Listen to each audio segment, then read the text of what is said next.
Surmontant la résistance de l'atmosphère, le vaisseau vole déjà 2 fois plus vite qu'un obus.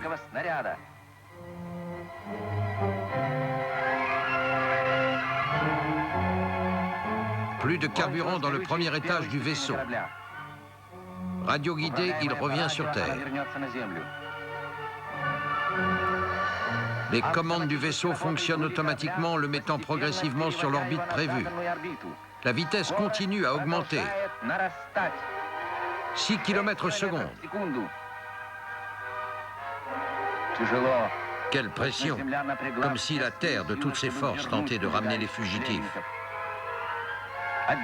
Le deuxième étage se détache.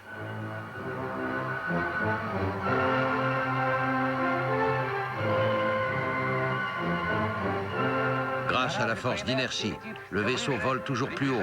On s'approche de la hauteur prévue. Les moteurs sont mis en route pour la 3e fois. La vitesse orbitale est atteinte.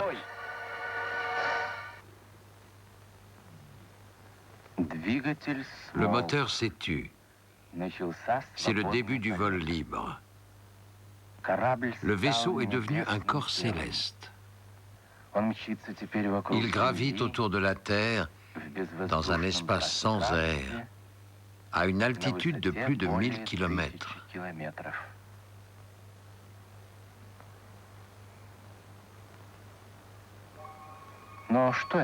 Que se passe-t-il? L'homme peut voler? Bien sûr.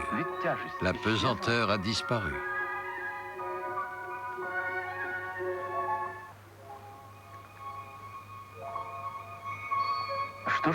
Que s'est-il passé? D'où vient l'état d'apesanteur? Une fois les moteurs coupés, il devient un corps en chute libre avec les cosmonautes à son bord. Avec sa vitesse énorme, il est tout le temps en état de chute, faisant le tour de la planète en 2 heures.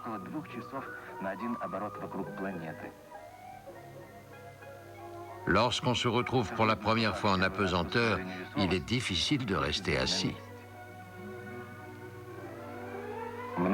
Beaucoup de personnes pensent qu'il n'y a apesanteur qu'à une certaine distance de la Terre. C'est faux. L'apesanteur est ressentie par les pilotes d'avions en piqué, comme par les parachutistes lors d'un saut en haute altitude.